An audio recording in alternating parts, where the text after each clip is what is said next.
Ever wonder how a cake goes from looking like this to this? I'm Joel Sticka. I've been decorating cakes for a long time, about 20 years. And I've been working with Aggie at Aggie's Cakes and Pastries for the last two and a half years. Of course, it starts with Aggie actually baking the cakes first. There, it's a matter of making sure the cakes are level and even, cutting them, trimming them, however necessary to make sure that the end result is a level cake. First, we fill the cake with whatever their filling was of choice. Today it was a variety of fillings: pineapple, fudge, raspberry, and this is what we call French cream. It's probably one of our more popular fillings. And crumbs, especially chocolate crumbs, are the enemy when you're frosting a cake. Then it's light iced, or crumb iced as they call it, which catches the extra crumbs that might be loose on the cake so you don't end up with those in your final frosting.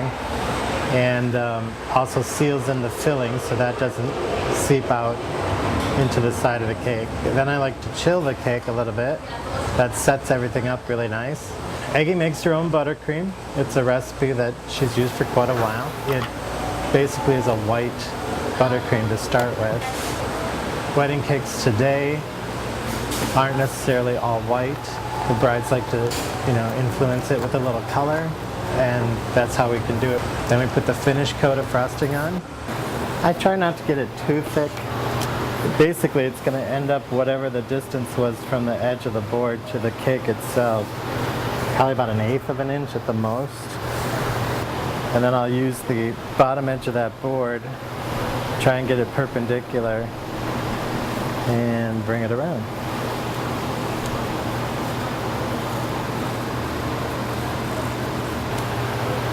Clean up the edge.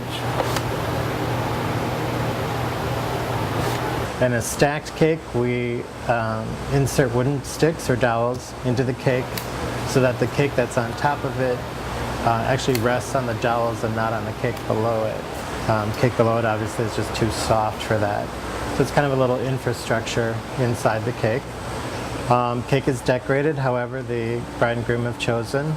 This one happened to be in a coral color with a ribbon. Basically, when you fill a pastry bag, you want to roll the top edge down, the widest edge. They're triangular shaped. Then by holding the bag in one hand, you can scoop the frosting and fill it that way with the other. Then when you pull that collar back up that you folded down and give it a couple of twists, the frosting is sealed inside the bag, and when you squeeze it, it's not coming out both ends. Brides will bring us pictures of cakes they've found in magazines or on the internet. So a lot of times it's copying patterns or designs that have already been initiated. I don't even remember where that one came from, to tell you the truth, but it's a bit more contemporary. It's not your traditional deep scallops and ruffles and all that. So it gives a little cleaner look to the cake, and it's a nice way to add texture and color to the surface.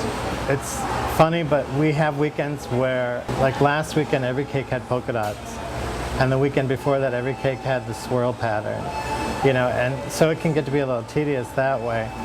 I look at it as it's just another medium for, creating something decorative. So once you get a feel for it and know the basic techniques as to how much pressure to apply to the bag and movement of your hand and wrist, after a while it just becomes second nature.